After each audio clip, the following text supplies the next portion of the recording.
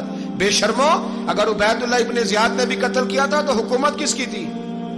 بولیں، بول کے بتائیں۔ تو پھر یزید نے عبید اللہ ابن زیاد کو سزا کیوں نہیں دی، بلکہ ایک جگہ 2 گورنریاں دی اس کو؟ یہ حال کیا۔ بلکہ سنو جو حدیث پاک میں آتا ہے وہ یہ ہے کہ یزید چھڑیاں مار رہا تھا، چھڑیاں۔ امام حسین کے لبوں پہ تو نعمان بن بشیر صحابی تھے، بول پڑے، کہنے لگے او یزید بدبخت، ہاتھ پیچھے اٹھا، مجھے اللہ کی عزت کی قسم میں نے سینکڑوں بار نبی پاک کو ان ہونٹوں کو چومتے دیکھا ہے۔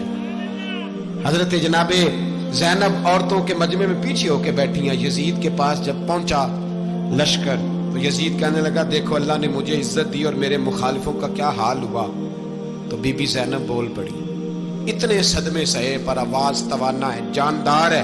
حضرت سیدہ زینب نے جب سنا نا کہ یہ کہہ رہا ہے کہ مجھے اللہ نے عزت دی، تو جناب زینب بولی، نعمان بن بشیر کہتے ہیں بی بی بولی، اتنے صدمے ہیں پر جناب زینب بولی اللہ اکبر، اس انداز میں بولی کہ پہلے قرآن مجید کی آیت پڑھی، کہنے لگی وَتُعِزُّ مَن تَشَاءُ وَتُذِلُّ مَن تَشَاءُ بِيَدِكَ الْخَيْرُ إِنَّكَ عَلَىٰ كُلِّ شَيْءٍ قَدِيرٌ۔ اور پھر کہنے لگی یزید تو بکتا ہے، کہتا ہے کہ تو عزت والا ہو گیا، یہ تیری حکومت ہے، 4 دن گزرنے دے، تجھ پہ کوئی لعنت بھی نہیں برسائے گا، اور میرے بھائی کا قیامت تک ممبروں میں اور خطبوں میں ذکر ہوا کرے گا، وقت گزرنے دے۔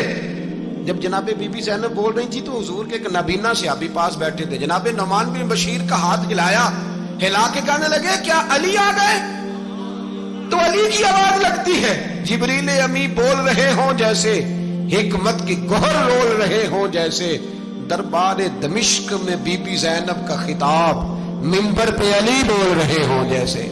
میرے بھائی بس کربلا والا قافلہ تو مدینے پہنچ گیا، 3 سال یزید نے حکومت کی، شرابیں عام ہو گئی، مکے پہ حملہ ہوا، خانہ کعبہ کا غلاف جلا، مدینے پہ اس نے حملہ کیا، 3 دن مسجد نبوی میں اس نے گھوڑے باندھے، مسجد نبوی میں صحابہ کو نکال کے اپنا اس نے امام مقرر کیا، لیکن پھر امت نے اسے قبول نہ کیا، پھر وہ رسوا ہوا اور آج تک وہ رسوا ہے۔ لیکن امام حسین کا نام کل بھی زندہ تھا اور آج بھی